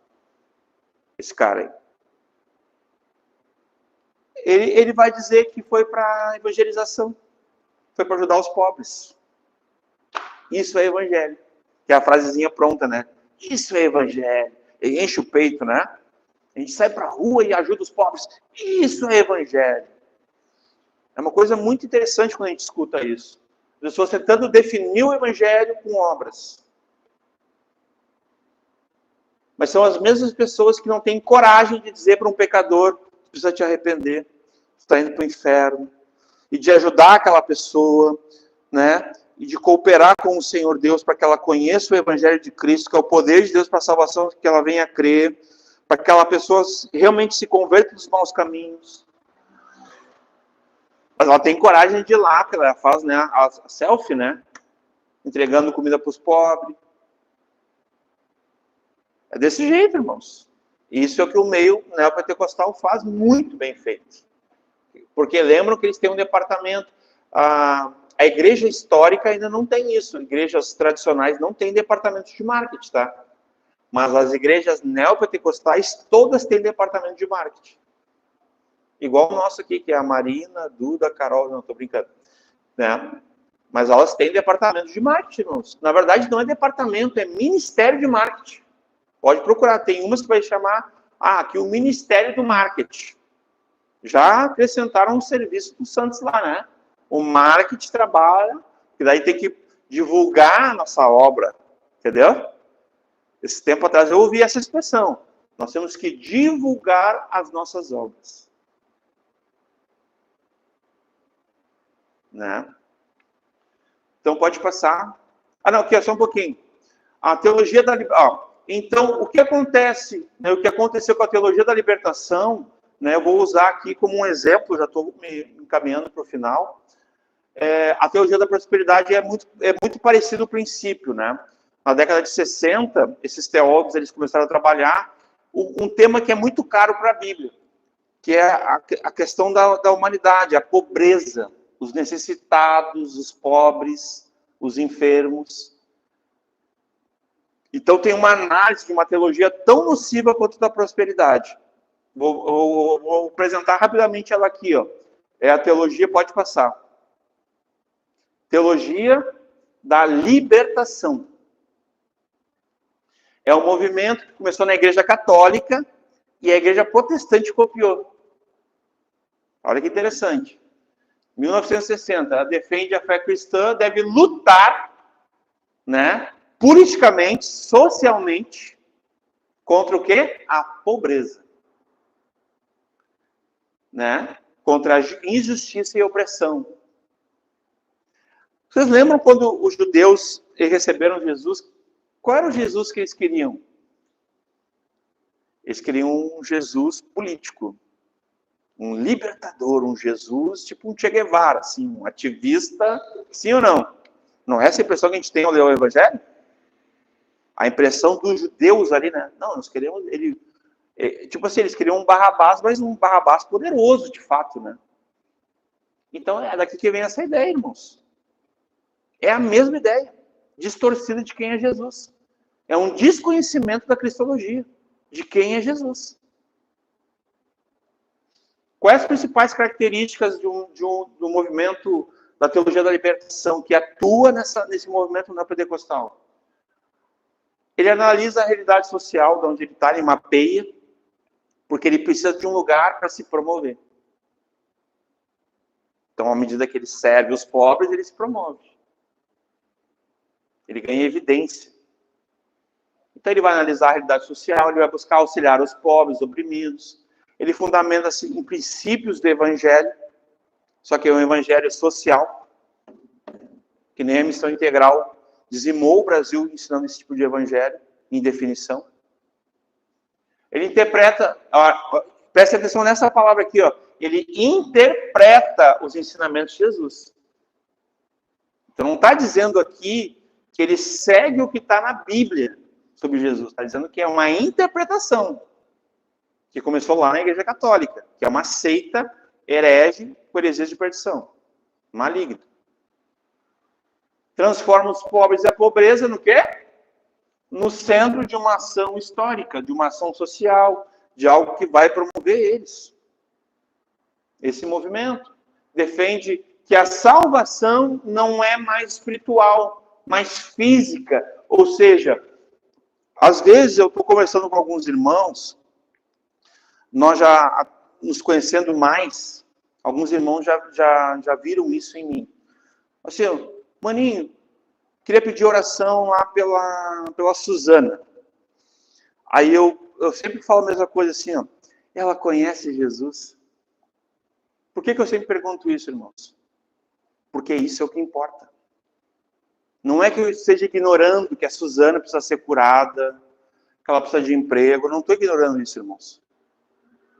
Mas esse movimento, o que eles priorizam? A questão física, material. E esse entendimento aqui não é bíblico. Nunca foi. O entendimento é a necessidade espiritual. Todas as pessoas até encontrarem com Cristo estão mortas e perdidas. Por isso que elas precisam da pregação do Evangelho, que é o poder, o Evangelho de Cristo, que é o poder de Deus para a salvação, quando nós cremos. Essa é a obra de Deus. E dela vêm as obras, as boas obras, que foram preparadas em Cristo para nós. E sim, nós vamos lidar com os pobres, com os enfermos. Nós vamos curar, inclusive, nós vamos fazer obras maiores. E tudo aquilo que está no bojo, que não é menos importante, mas não é o principal também. Esse é o ponto. Então, essa característica aqui de se importar primeiramente com isso aqui, ó, não é bíblico. Ah, mas não diz lá em Tiago que se o teu irmão tiver necessidade, e tu dizer, vou orar por ti, vai em paz, tu está em pecado e tal. Diz, meus irmãos. Mas a gente tem que conhecer um princípio em toda a Escritura, não apenas num versículo isolado, fora de contexto. Tem que ter cuidado com isso. A Bíblia é inerrante, é infalível, ela não tem contradições. Mas primeiro é as almas. É a salvação da alma. Isso vem primeiro, meus irmãos. Qualquer contato que eu tiver com um ímpio, com alguém que não é salvo, alguém que ainda não é um filho de Deus, precisa ser espiritual. E o que acontece na teologia da libertação? Pautada por eles. Defende a salvação, não é mais espiritual. Isso aqui não é mais prioridade. Agora é física, é material. Porque isso aqui promove, isso aqui parece, dá like hoje em dia, né? Isso dá seguidores, isso fomenta. Aquela igreja lá, os caras, né? São sociais, os caras se preocupam com a comunidade. Como se uma igreja bíblica não se preocupasse. Mas como uma igreja bíblica ela vai se preocupar primeiro com a pregação da palavra, primeiro com a pregação do Evangelho de Cristo, primeiro com a salvação das pessoas, ela é entendida de forma, né? Mas o que vem primeiro? Exatamente isso, a pregação do Evangelho de Cristo. A salvação, isso vem primeiro. Na história da teologia da libertação, irmãos, nós tivemos o Gustavo Gutierrez, em 1971, esse cara ele fez um estrago com literaturas, ensinando esse dogma católico de uma seita no meio protestante, né? E ensinando que a teologia, né, até hoje é entendido assim, tá? A teologia da libertação, ela é uma corrente, irmãos, que ela evidencia as obras dos homens. Então, ela não tem o caráter de Cristo. E isso é uma linha muito perigosa. Porque é aqui que as igrejas muitas vezes caem. Porque elas ficam se admirando. Olha como eu sou bela. Olha como eu sou bondosa. Olha minhas obras. Olha, né? Eu dou dízimo. Eu vou em todos... Que nem aqueles dois que foram orar no templo, né? Que Jesus fala, né? Ali é um retrato dessa igreja. Desse tipo de irmão. E não há mais um temor, não há mais uma preocupação com as pessoas. As pessoas, meus irmãos, agora vai para a conclusão, só para... Eu quero dizer uma coisa aqui. As pessoas estão indo para o inferno. E há igrejas pseudo-cristãs do movimento neopentecostal que não estão pregando o genuíno e puro e perfeito Evangelho de Cristo para a salvação, para que as pessoas possam crer. Vocês entendem a gravidade disso? Mas ao contrário disso, eles estão pregando filosofia, psicologia, cultura, meios sociais. Estão falando de tudo, menos o que salva, menos o que converte as pessoas. Vocês conseguem entender, irmãos, o porquê que é importante esse assunto? A igreja neopentecostal ela não observa mais o que é importante, o que é preponderante, aquilo que é vital para a salvação das pessoas, para ser igreja, a missão da igreja. Tu vai conversar com o neopentecostal, ele não vive para a glória de Deus. Ele vive para a glória da igreja. Ele vive para a idolatria do líder. Ele vive para ter sucesso na vida. Eu não quero generalizar, não posso ser aqui desonesto. Nem todo neopentecostal é assim. Mas muitos vivem por um sistema religioso. Muitos vivem por uma denominação, pelo pastor, pela doutrina da igreja, pelo meio que vive. Não vivem pelo evangelho de Cristo. Não vivem. Não pagam o preço, não tomam a cruz, não negam a si mesmos. Mas buscam sucesso. E querem trazer isso por meio da igreja, misturando. Uma frase que não é minha. Meu irmão, tu quer ter dinheiro, tu quer enriquecer. Vai estudar e trabalhar. Mas não usa a fé, não usa a palavra de Deus, não usa o fato de ser igreja para isso.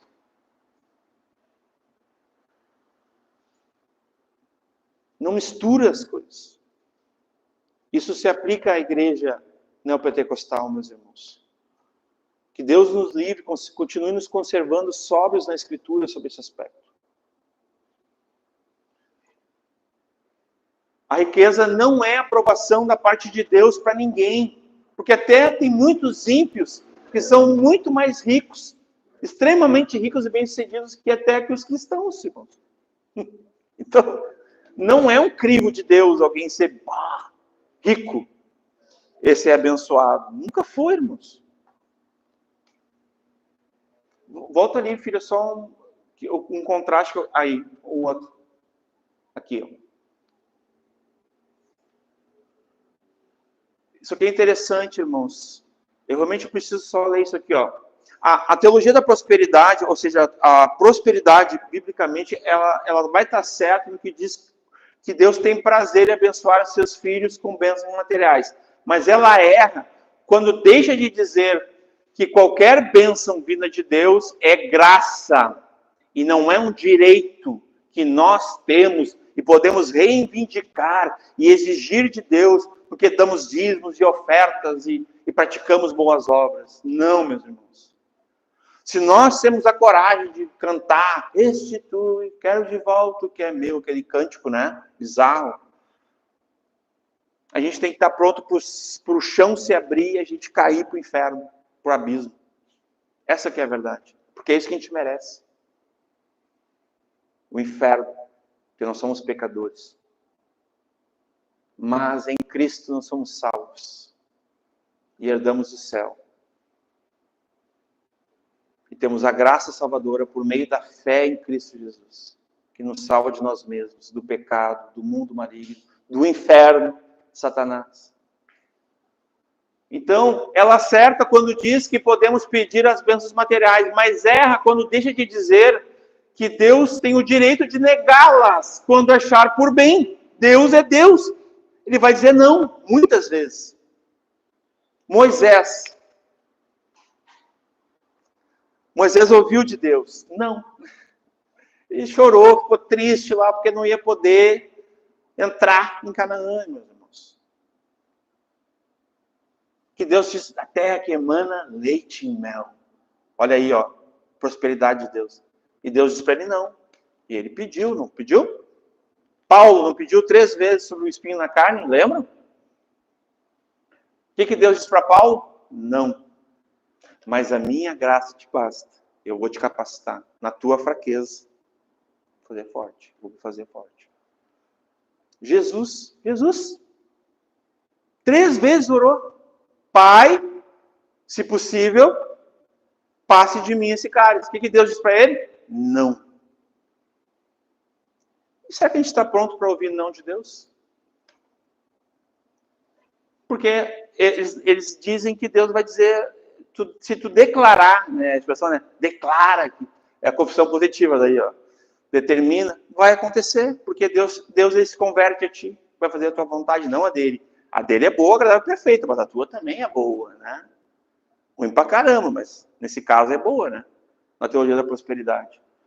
Né? Ela acerta quando diz que devemos sempre declarar e confessar de maneira positiva que Deus é bom biblicamente, né, justo, poderoso, para nos dar tudo que precisamos, que temos necessidade. Mas erra quando deixa de dizer, né, que essas declarações positivas não têm poder algum em si mesmas, né, para fazer com que Deus nos abençoe materialmente. Deus não vai se converter a nós, não vai nos obedecer. Ele é Deus, Ele é o Senhor. Na outra parte eu não li ali, ó. Ela erra quando deixa de dizer que Deus tem o direito de negá-las. Negá-las o que? As orações, os pedidos. Deus tem o direito de negá-las quando ele achar por bem. Sem que isso seja por falta de fé ou fidelidade da nossa parte. Deus pode negar. Porque Deus vai dizer sim, Deus vai dizer não, Deus vai dizer espera. Deus é Deus, Ele pode dizer o que Ele quiser, irmãos. Ele vai dizer tudo que Ele já disse. Ela acerta quando diz que devemos sempre, né, dar o dízimo e a oferta, né? Não por lei, mas por graça, por uma consciência, por amor, por querer contribuir com a casa de Deus. E porque na Bíblia não está escrito não dê o dízimo. Na Bíblia está escrito assim, ó, trazei todos os dízimos à casa do tesouro, casa de Deus. Não está escrito que é para não trazer. E tem os negacionistas aí, né? Os reducionistas que eles não vão trazer, porque não, mas o dízimo já caiu. Não caiu nada, irmãos. Caiu a tua fé, mas não nesse caso, não como lei, né, também, mas como graça, sim. Acerta quando, né, quando devemos dar o dízimos e ofertas, mas erra quando deixa de dizer que isso não obriga Deus a pagar de volta. Deus não deve nada. Não é uma retribuição. Isso quem prega é a teologia da prosperidade, aquela partezinha vermelha ali. Ela acerta quando diz que Deus faz milagres, multiplica o azeite da viúva, mas erra quando deixa de dizer que nem sempre Deus está disposto, em sua sabedoria insondável, a fazer milagres para atender às necessidades, né? E que na maioria das vezes Ele quer abençoar materialmente através do nosso trabalho duro, honesto e constante. Ele quer amadurecer alguém. Às vezes o irmão está lá no trabalho, lá está difícil e tal. Tem momentos que tem que orar, que a gente tem que discernir que é espiritual. Mas às vezes a gente tem que dizer assim, não, o irmão tem que amadurecer. Tem as duas coisas. Tem as duas coisas. Pode passar ali. Ela acerta quando identifica os poderes malignos, demoníacos, né, por detrás da opressão humana. Eu falei de Jó, que o diabo foi lá e tocou e tirou tudo dele por permissão de Deus, né? Mas erra quando deixa de identificar outros fatores, como a corrupção, desonestidade, ganância, mentira, injustiça, os quais se combatem não com expulsão de demônios, mas com ações corretas de âmbito social, político e econômico. Aqui nesse sentido, é como Jesus falou, pagar impostos, não dever, ter um testemunho. Isso é falta de vergonha na cara, muitas vezes, meus irmãos, não é demônio. Ela acerta quando diz que Deus costuma recompensar, né, a fidelidade, mas erra quando deixa de dizer, por vezes, que Deus permite que os fiéis sofram muito aqui nesse mundo. Inclusive, tem um dos textos bíblicos mais difíceis de engolir, que é sofre o dano. Às vezes, tu vai ter que sofrer o dano, meu irmão, minha irmã. Porque é o que diz a Escritura. Não, mas não é justo, não sei o que. Sofre o dano. Mais bíblico que isso. Às vezes vai ser assim. Ela acerta quando diz que podemos pedir e orar e buscar a prosperidade, mas erra quando deixa de dizer que um não de Deus a essas orações não significa que Ele está irado conosco, né? Ah, Deus não está feliz contigo, por isso que Ele não está te abençoando. Eu vejo aí que, né, tu está tentando, mas alguma coisa está em oculto aí, acho que tu está em pecado, né? Acho que tu está... Isso são falas do meio neopentecostal. Teologia da prosperidade pensa assim, ensina assim, né? Ela acerta quando cita textos da Bíblia que ensinam que Deus recompensa com bênçãos materiais aquele que o amam, mas erra quando deixa de mostrar aquelas outras passagens que registram sofrimento, pobreza, dor, prisão, angústia dos servos fiéis de Deus. Falamos de Paulo, né? As 5 listinhas que demonstram, né? Exatamente isso que eu acabei de falar. Ela acerta quando destaca a importância, né? E o poder da fé, mas erra quando deixa de dizer que o critério final para as respostas positivas da oração não é a fé do homem, mas sim a vontade soberana de Deus. E sempre foi. Sempre foi a vontade soberana de Deus. Porque a gente tem uma teologia, que se chama teologia do processo. Tem pessoas que acreditam que podem mudar Deus, converter Deus à modernidade, a si mesmos. Existe esse tipo de fé, viu? Ela acerta quando nos encoraja a buscar uma vida melhor, mas erra quando deixa de dizer que a pobreza não é um sinal de infidelidade, nem a riqueza é um sinal de aprovação de Deus.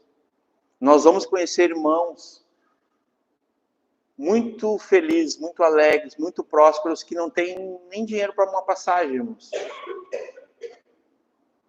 Isso não quer dizer que eles não são. Pelo contrário. Eles têm a alegria da salvação. Ela acerta quando nos encoraja a buscar a Deus, mas erra quando induz os crentes a buscá-lo em primeiro lugar por aquelas coisas que a Bíblia constantemente considera secundárias, passageiras, provisórias, como bens materiais de saúde.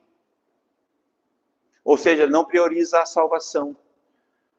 Não prioriza a boa, agradável, perfeita vontade de Deus. Não prioriza o propósito de Deus, mas prioriza a vontade do homem, a necessidade do homem. Isso é um evangelho antropocêntrico, que também é consumido por essa galera. Tá? Pode passar.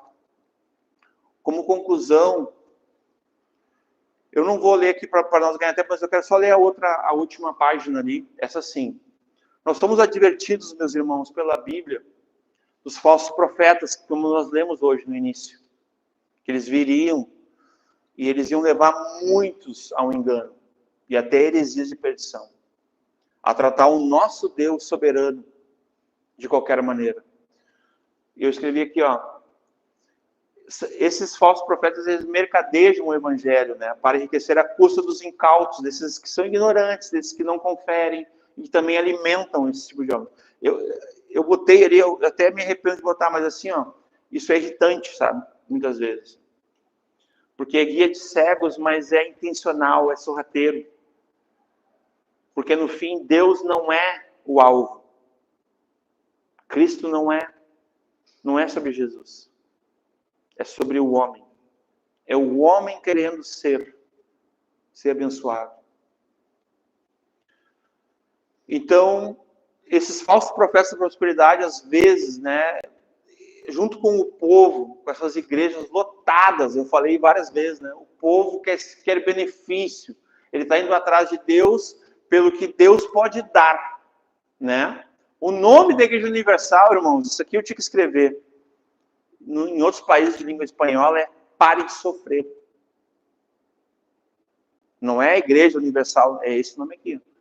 Pare de Sofrer. Pode pesquisar depois. Não é a Igreja Universal do Reino de Deus. É a Igreja Pare de Sofrer. Então, quem não quer parar de sofrer, né? Cara, dá raiva desses líderes, desse povo, assim, sabe? Mas a gente precisa amá-los e orar por eles. Porque isso é uma vergonha para o Evangelho. E muitas pessoas não querem o Evangelho por causa desses aqui. Muitas pessoas acham que o pastor Michael, que o pastor fulano, que o pastor Zicano é corrupto, é ladrão, é louco, por causa desses aqui. Muitos não querem vir numa igreja que nessa aqui, porque acham que aqui todo mundo é que nem esses aqui. É por isso que dá uma indignação, uma inconformidade no nosso coração, no meu coração. Porque isso é muito triste, assim, para mim, né? O povo, eles vão ter o que merece nesse aspecto, né? Se estão com a motivação errada, procurando Deus da maneira errada, Deus vai mandar esses pastores falsos para esse pessoal. Mas se você procura Deus pelos motivos certos, bíblicos, né, vai mostrar o caminho da verdade.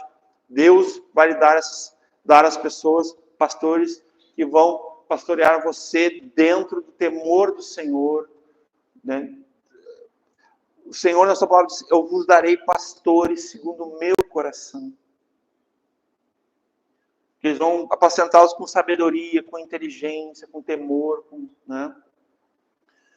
Então, o falso profeta, ele sempre né, deve estar sendo evitado por nós, assim. E mesmo, meus irmãos, que nos falte saúde, bens materiais, como declarou o profeta Abacuque, nós lemos esses dias, né? Ainda que a videira não floresça, e não haja fruto na vide, né? Aqui eu botei umas perguntas e aqui eu encerro. Qual é a sua maior motivação, né, para ser um crente em Jesus, né? Alguém que crê em Jesus, no Evangelho de Cristo, né? Ir à igreja, orar, ler a Bíblia, ser igreja. Como é que você reage quando faltam recursos financeiros ou falta de saúde? Será que a gente age igual a esses enganados? Que enganam e são enganados. É aquela turma lá de Timóteo mesmo. Ou a gente tem noção que isso é possível, que isso é bíblico, a gente padecer aflições, saúde, financeiramente. Que não é falta de fé, que não é consequência do pecado. Por causa do pecado, muita coisa acontece com a gente. Isso realmente não tem como não falar, porque eu estaria falando uma mentira. O pecado é nocivo mesmo. Como é que você reage? Você acha que Deus deveria dar alguma condição melhor de vida para você? Depois de tantos anos sendo fiel nos dízimos das ofertas? Eu fiz essa pergunta intencional. Quando eu era pequenininho, minha mãe me ensinou, assim, eu era mais novo que a Sofia, a dar dízimo e oferta. Eu ganhava o dinheirinho, eu tinha que separar. O dízimo, 10%, e mais um pouquinho para oferta. Eu tinha 6 anos. Eu dou meus dízimos, minhas ofertas desde os 6 anos. E sempre levei minhas filhas, desde assim, ó. A Duda tem umas fotos da Sofia, não da Duda, mas a Duda também, lá na Cogic, né, mas a Sofia da BZN, a Duda sempre bem pequenininha, e os irmãos, muitos falavam assim, é muito legal ver o maninho. Eu levava a Sofia ia lá bem pequenininha dela, largava assim no coisa, olhava o pastor abençoado, nós voltava. Porque eu aprendi assim. Mas eu não acho que Deus me deve alguma coisa. Nunca pensei assim. Deus me livrou de pensar assim. Mas tem pessoas que parece que querem impor a Deus algum tipo de compromisso que Deus não tem. Obrigações que Deus não tem. Deveres que Deus não tem. Porque são pessoas que nas suas obras elas se acham justas. Uma justiça própria. E elas vão cobrar de Deus, elas vão brigar, vão exigir de Deus, que Deus as abençoe. Então elas não vão entender. Essas perguntas aqui, para elas, não fazem nenhum sentido. Essa última ali, né, então, né? Você acha que Deus deveria dar uma condição melhor de vida, porque você sempre foi fiel, né, nos dízimos e ofertas? Que o nosso coração, meus irmãos, jamais entre esse engano, essa corrupção de cobrar de Deus ilegitimamente, injustamente, o que Jesus nos deu. Porque essa é a verdadeira prosperidade. Jesus morreu pelos nossos pecados. Nos redimiu, nos justificou, nos perdoou. A misericórdia e a bondade de Deus, sem fim, através de Jesus, nos alcançam e nos capacitam com uma graça para viver cada dia das nossas vidas. A palavra de Deus está revelada, descortinada, iluminada diante dos nossos entendimentos. Habitando abundantemente, ricamente em nós, a palavra de Cristo, o Evangelho de Cristo. Nós temos tudo, irmãos. Cristo é tudo. Nós somos prósperos. Nós somos ricos. No sentido que nós deveríamos ser. Espiritualmente falando. Não nos falta nada. Não nos falta nada. Deus não nos deve nada. Ainda que a gente venha sofrer por amor de Cristo, do Evangelho, morrer por alguma fatalidade, meus irmãos, que nós não vemos morrer pelo pecado, simplesmente pela ignorância, que a nossa fé não morra pelo engano da teologia da prosperidade, dos falsos mestres que têm contaminado a igreja do Senhor, achando que as pessoas têm direitos, que as pessoas não podem padecer aflições, não podem sofrer por amor de Cristo, não podem sofrer perseguições, não podem perder a paz, muitas vezes, a paz no sentido de serem atacadas, porque a paz mesmo ninguém pode tirar de ti, ela está dentro de ti. A paz de Cristo ninguém pode te roubar, o mundo não pode tocá-lo. Tenha paz com Deus, tenhamos paz com Deus. Perdoem o tempo, meus irmãos, eu realmente não queria passar tanto assim, mas é um assunto que nos traz uma reflexão. Que o nosso coração não esteja contaminado com esse meio da qual nós fazemos parte. Porque a gente está nesse meio. Muitos amigos, amigas, familiares são pertencentes ao meio neopentecostal. E eles vão ter esses erros teológicos, esses enganos doutrinários, essas heresias, que vão ofender muitas vezes a palavra de Deus, vão ofender a Cristo, o sacrifício de Cristo. E que a gente jamais se perca nisso, meus irmãos. Que a gente saiba que nós não precisamos de nada mais do que o suficiente que nós já recebemos. Nada mais. Amém? Deus.